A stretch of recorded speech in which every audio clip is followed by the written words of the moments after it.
Halo, selamat pagi anak-anak. Kembali lagi dalam pelajaran Pendidikan Agama Hindu dan Budi Pekerti kelas 4 SD bersama dengan saya, Ibu Anissa. Anak-anak jangan lupa untuk beri like, tulis komen, dan jangan lupa subscribe video pembelajaran ini ya.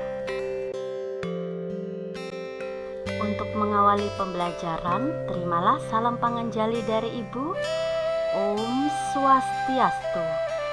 Semoga anak-anak semua dalam keadaan baik dan senantiasa ada dalam lindungan Sang Hyang Widiwasa. Tatastu Swaha. Sebelum belajar, anak-anak, marilah kita membacakan mantra Saraswati Puja dengan bersama. Letakkan kedua tangan dengan sikap panganjali di depan dada. Mari kita mulai untuk memantra. Om Saraswati Namastubhyam Varade Kamarupini Vidyarambam Karishyami Siddhir Bhavantu Me Sada. Om Shanti Shanti Shanti. O Saraswati, salutation for you, giver of boons, fulfiller of desires. I am going to start my study. May success be mine always. Pada hari ini kita masih dalam kompetensi dasar 3.1, yaitu memahami ajaran Punarbawa sebagai upaya meningkatkan kualitas hidup. Dalam pertemuan 2 kali ini, kita akan lebih fokus untuk membahas Punarbawa sebagai upaya meningkatkan kualitas hidup. Dengan tujuan pembelajaran yaitu siswa dapat melaksanakan subha karma dalam hidupnya. Anak-anak, dalam kehidupan di dunia ini selalu ada 2 hal yang saling berbeda yang kita sebut itu Rua Bineda. Seperti yang kita lihat, ada yang cantik, ada yang buruk rupa, ada yang kaya, ada juga yang miskin. Ada yang hidupnya bahagia, ada yang hidupnya tidak bahagia, ada yang terlahir sempurna, ada yang kurang sempurna fisiknya atau cacat tubuh, dan lain-lain. Itu semua disebabkan oleh perbuatan atau karma pada masa lalunya. Coba anak-anak sekalian memperhatikan gambar-gambar berikut ini ya. 2 orang anak yang sedang berkelahi. Seorang laki-laki yang hendak menyiksa binatang. Seorang pencuri yang berhasil melakukan aksinya. Seorang anak yang durhaka terhadap orang tuanya. Seorang siswa yang sedang mencontek ketika ujian berlangsung. 2 orang anak perempuan yang terlibat dalam adu mulut. Setiap perbuatan yang dilakukan di atas tentunya berdasarkan dorongan indria dan kenafsuan. Perbuatan-perbuatan di atas merupakan perbuatan buruk yang disebut asubha karma. Perbuatan tersebut mendatangkan dosa yang menyebabkan orang-orang tersebut setelah meninggal ditempatkan di neraka loka. Kelak di kehidupan selanjutnya akan terlahir dalam kehidupan yang lebih rendah atau kita sebut neraka ciuta. Anak-anak, seringkali kita temui orang yang terlahir cacat tubuhnya seperti tidak punya tangan, matanya buta, tidak mempunyai kaki. Betapa kurang beruntungnya orang-orang tersebut.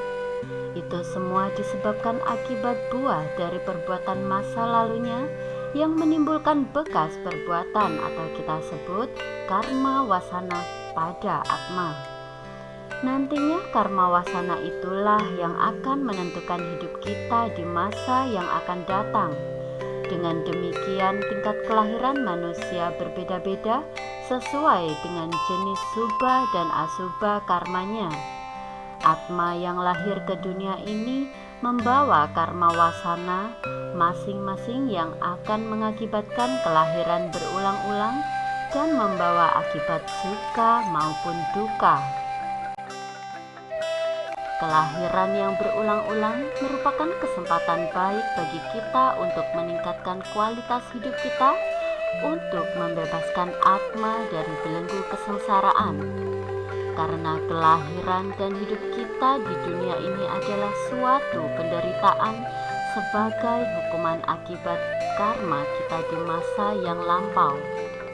Kesempatan kita menjelma saat ini adalah kesempatan untuk melakukan perbuatan baik atau buruk. Sedangkan di alam sana, alam surga ataupun alam neraka adalah tempat untuk menerima hasil dari perbuatan kita. Orang yang selalu berbuat baik, kelak ia akan lahir menjadi orang yang berguna, berkedudukan tinggi, dan berderajat mulia. Bila belenggu karma wasana ini telah habis, maka Atma akan dapat bersatu dengan asalnya, yaitu Brahman yang tunggal dan tidak lahir kembali, yang disebut moksha.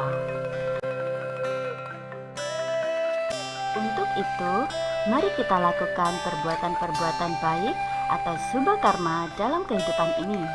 Contohnya seperti melaksanakan puja trisanya, hidup rukun bersama dengan keluarga dan teman-teman, hormat kepada guru dengan cara mendengarkan ketika bapak atau ibu guru sedang menjelaskan materi pembelajaran,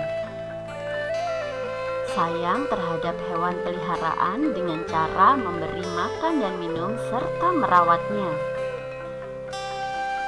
memberi bantuan kepada seorang pengemis,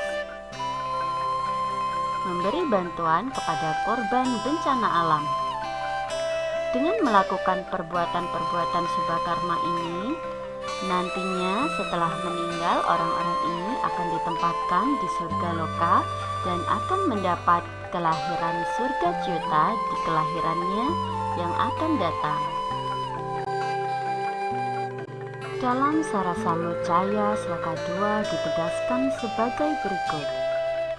Di antara semua makhluk hidup, hanya yang dilahirkan sebagai manusia sajalah yang dapat melaksanakan perbuatan baik ataupun buruk.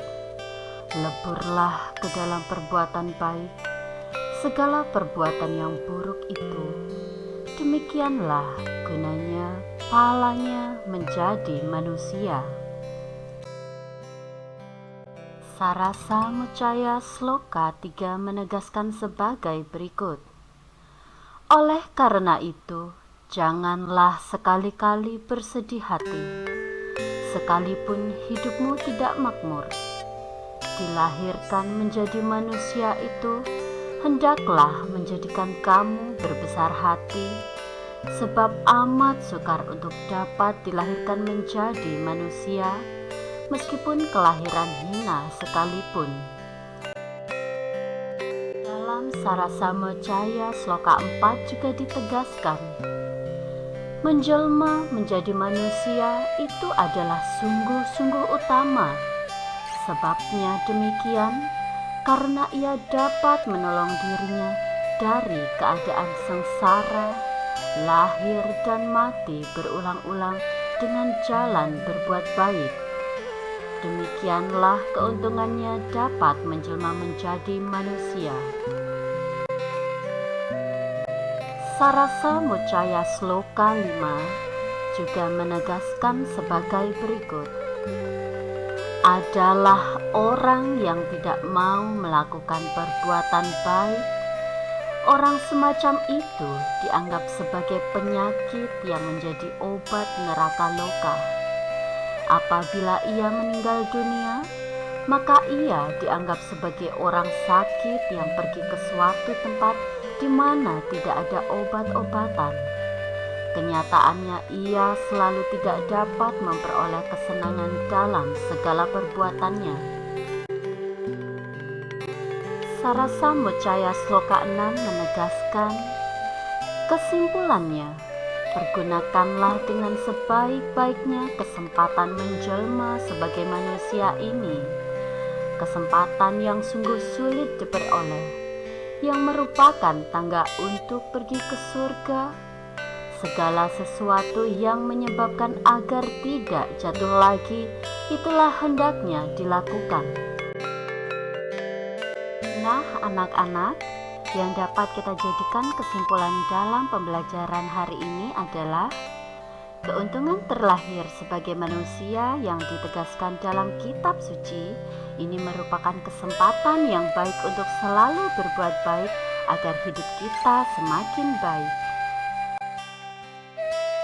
Ibu guru ingin bertanya kepada siswa-siswa Hindu kelas 4 sekalian, siapakah di antara anak-anak sekalian yang ingin menjadi orang yang berguna dan hidup bahagia nanti? Ayo, siapa? Baiklah, tentunya semua anak-anak Hindu kelas 4 menginginkan suatu saat nanti dapat menjadi orang yang berguna bagi keluarga, bagi masyarakat luas, bagi nusa dan bangsa, dan juga hidup bahagia bersama keluarga dan teman-teman. Untuk itu, anak-anak, berjanjilah dalam hati kalian, saya akan selalu berbuat baik agar hidup saya menjadi lebih baik kelak. Anak-anak, ingatlah selalu beberapa hal berikut ini. 1. Selalu taat dan bakti kepada kedua orang tuamu yang telah melahirkan, merawat, mendidik, dan membesarkanmu. 2. Selalu melaksanakan sembahyang sebagai kewajiban hidup. 3. Sesuatu yang baik itu adalah sesuatu yang dibenarkan dalam ajaran agama. 4. Belajar dengan rajin dan mentaati semua peraturan yang berlaku. 5. Kebaikan yang dilakukan hendaknya dilandasi dengan dharma. 6. Sikap toleran dan tenggang rasa. 7. Berbuat baik adalah kewajiban kita semua. Nah, anak-anak, sebagai tugas pada pertemuan hari ini ada 3, yaitu 1. Ucapkan janji, saya akan selalu berbuat baik agar hidup saya lebih baik kelak. Tugas ini dibuat dalam bentuk video. 2. Silakan anak-anak mengerjakan soal uji kompetensi pada buku paket halaman 12 dan 13. 3. Buatlah laporan bahwa kalian telah melaksanakan subha karma dalam kehidupan sehari-hari. Laporan ini dibuat dalam bentuk dokumentasi. Nah, untuk ayah dan bunda dimohon untuk selalu mendampingi anak-anak dalam mengerjakan tugas. Demikian materi yang dapat Ibu sampaikan. Untuk itu, Ibu ucapkan thank you for attending. Dan Ibu tutup pertemuan pada hari ini dengan Parama Shanti. Om Shanti, Shanti, Shanti, Om.